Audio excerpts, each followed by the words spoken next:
Hello, and today I have the pleasure of interviewing MLB reporter for the Yankees, Bryan Hoch.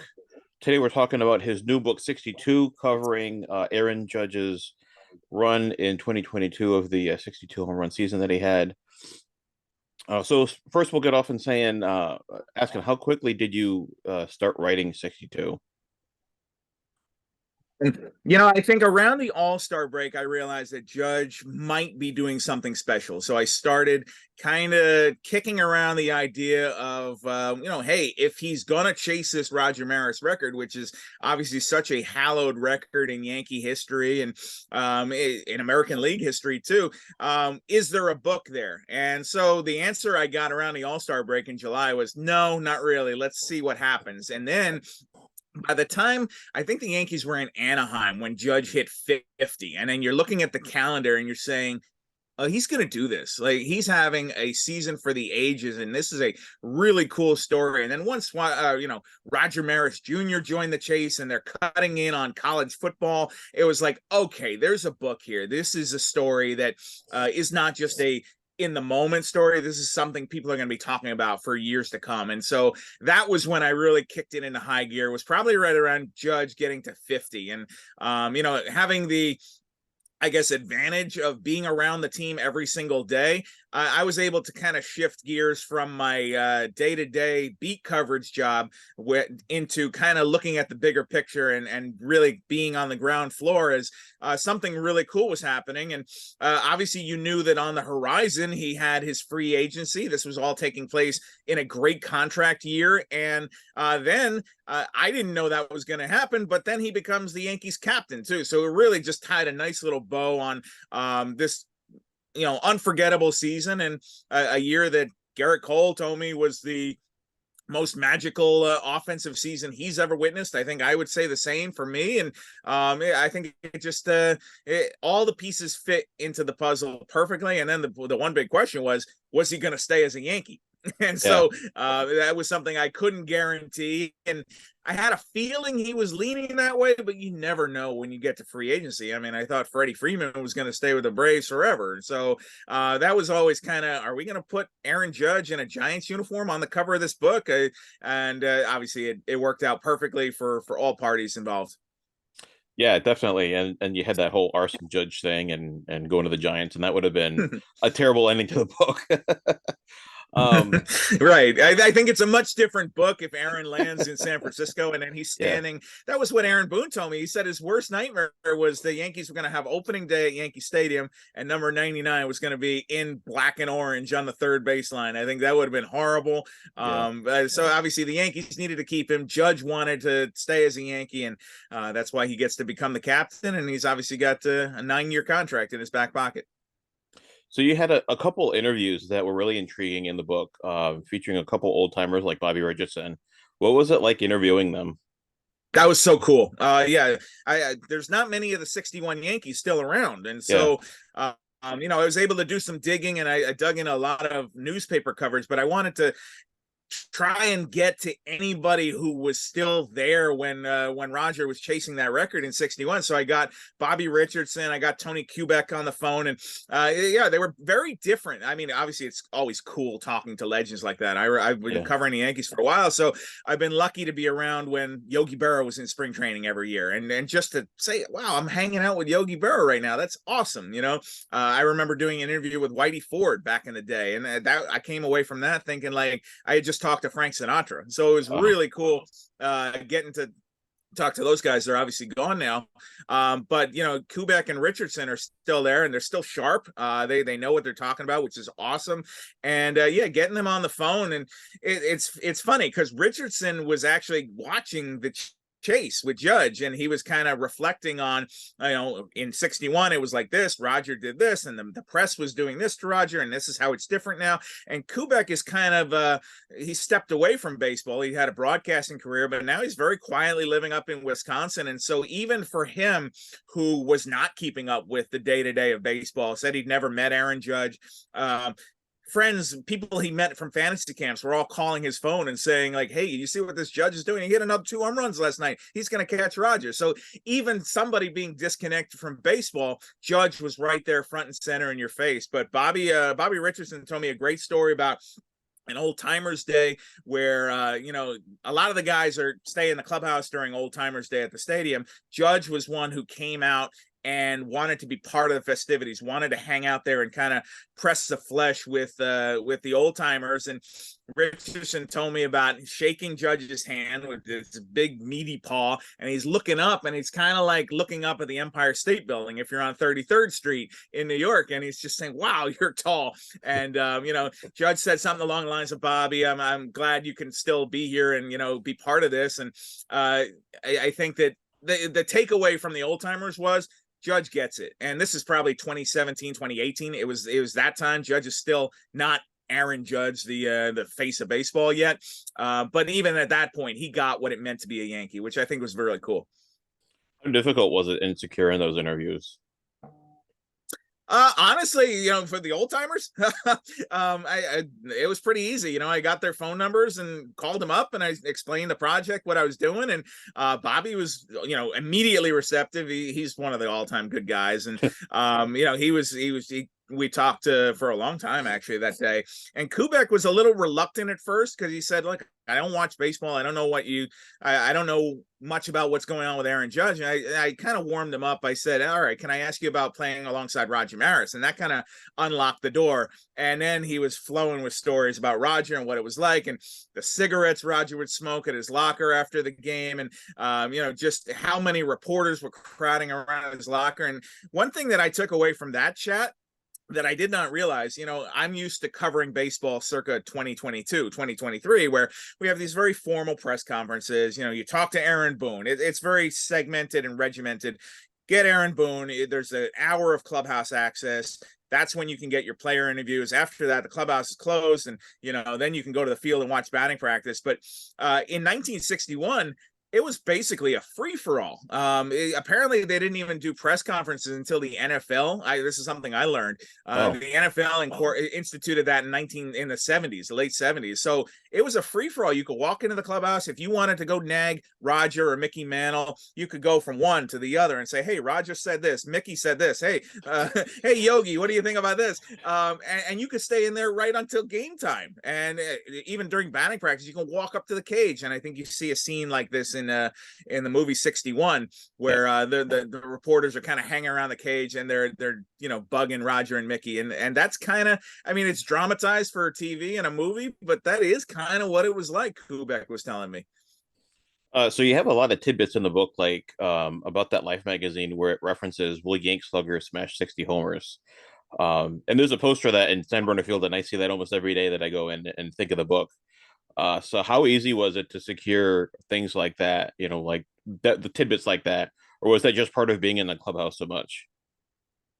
That was part of, the Life magazine. I just happened to be there. I talked to John Filippelli, who from the Yes Network, who actually dropped that off at Judge's locker, and then that kind of gave me an avenue to open it and talk about, the Life magazine in 1961 and how ridiculous that Ann Landers article is about heavy petting and what nonsense Life was like in 1961. But it really was a different time. And 61 years have gone by. And I feel like that was a good way to examine.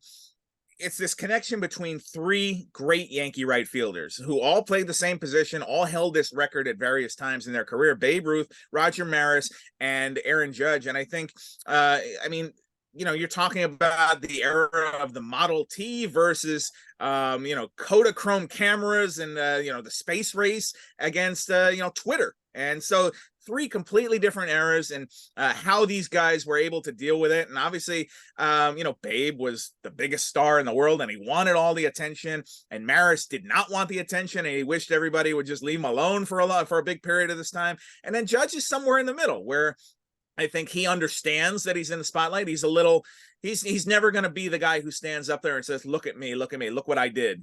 He's not that kind of guy. I feel like he's a nice mix between what Babe and Roger did, because you see Judge was obviously, there was stress involved there, but you didn't see the physical strain that it had with Roger. Judge didn't have his hair falling out during this chase.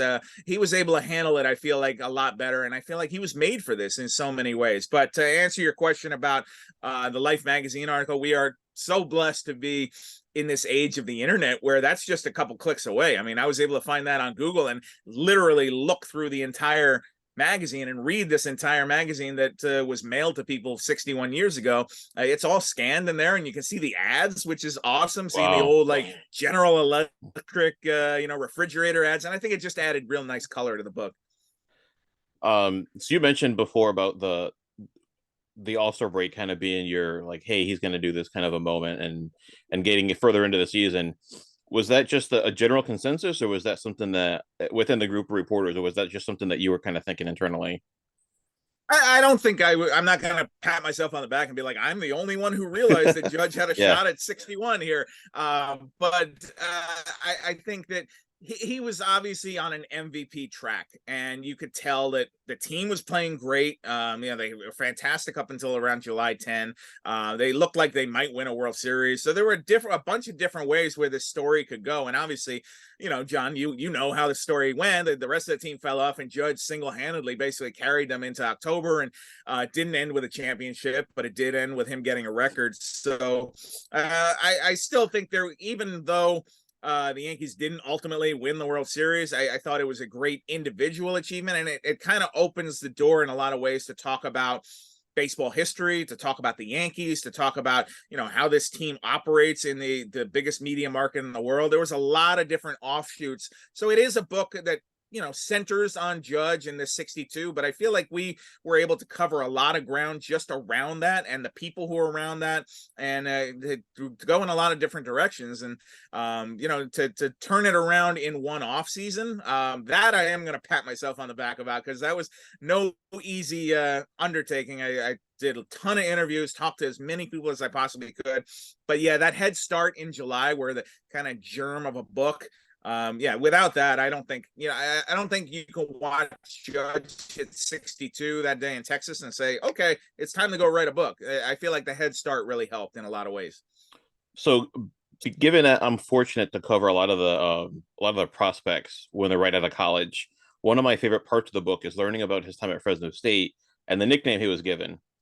I learned that college coaches love to gush about their guys that have gone pro. What was it like interviewing Coach Betisol? Yeah, he is. He's interesting. I feel like he's kind of a tough nut to crack in a lot of ways. He's very serious about, and obviously he's retired now. So I think that he's very protective of Judge, and he's been pulled at so many times in the last few years about, hey, talk about Aaron Judge, going back to when he was a minor league prospect, when he was winning the home run derby, and Judge has had this great career here. So I feel like some of the stories he tells in this book are gives you a nice picture of what it was like to be around Judge at Fresno State, because this is a guy who, when he came there, he was not an outfielder.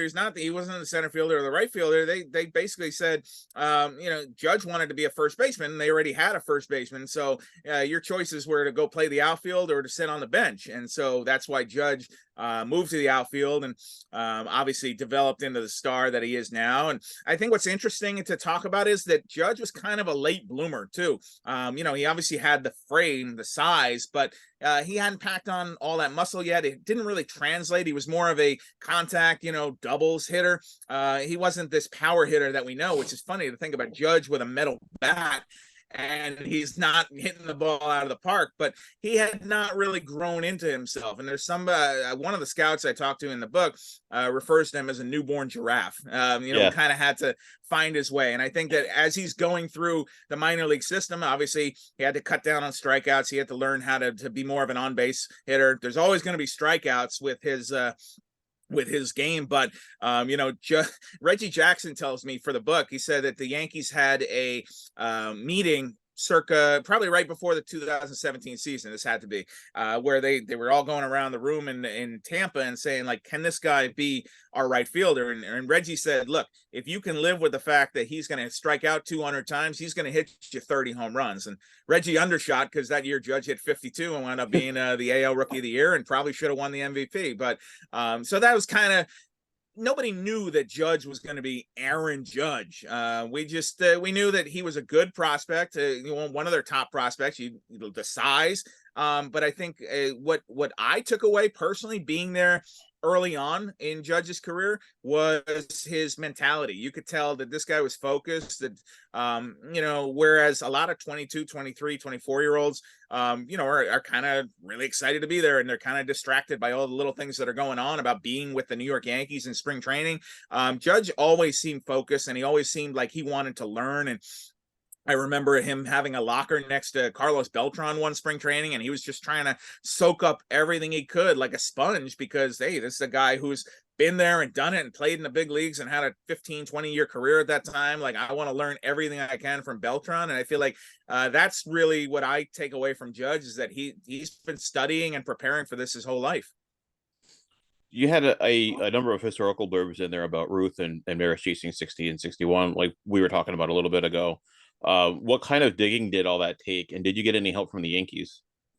It was a lot of digging, definitely, and I started it by going on Amazon and just buying as many books as I can, and I definitely had a ton of material. If you go back and look at the bibliography, which I don't even know if people do. Do people check in at the bibliography of a book anymore? I haven't looked, to be honest. Yeah, there's a ton of reference material in the back, and so that is oh yeah, that took some digging, because obviously. Yeah, that took some digging, because obviously I wasn't there in 1927. I wasn't there in 1961. None of that is firsthand information. But the great thing is, those were all huge news events with Ruth and then Maris. I mean, there's an army of reporters. I think there were 20 something newspapers in New York at that time, because you had morning papers and evening papers. I mean, keep in mind, we don't have the internet at that time. There is talk radio, but it's not really the same. There's not really TV the way we know it today. So yeah, it was the print newspaper, and that was great for a project like this, because it's all written. It's right there for you. And so, digging up stuff on how Roger Maris got the word that he was going to be a Yankee. He was actually in a supermarket in Raytown, Missouri, because it's the off season in December, and he's shaking hands as a member of the Kansas City Athletics. It was kind of like, hey, come buy a steak and meet Roger Maris. And then somebody came up to him and said, hey, good luck in New York. And he said, what are you talking about? And then he said, oh, it's just on the radio. And so he runs to the payphone and calls his wife, and his wife is crying, and we're gonna have to move to New York. And Roger had no interest in this. Like, he was very happy in his little quiet Midwestern life. So I feel like to get stuff like that and bring that back to life, I thought was such a cool thing, a cool way to do it. Because and one point I want to make here is, with Judge, a book about Aaron Judge hit 62 home runs and he broke a record. I mean, that's not really a book to me. I mean, it's something we all witnessed. We saw it. It was cool. But something Billy Crystal said sticks out, because he said the difference between last year and the Maris thing was you had Mantle as a co-conspirator there. Mantle was pushing Maris. You kind of had the hero and the villain. Last year, it was just Judge by himself, a one-man show. And I don't think that's as interesting. So what I wanted to do is I kind of wanted to bring Roger Maris and Mickey Mantle and Babe Ruth back as characters in this book, to be chasing this record alongside Judge, to kind of really add some depth and perspective into what he was going through. Well, that's all I have for you today, Bryan. Thanks for your time.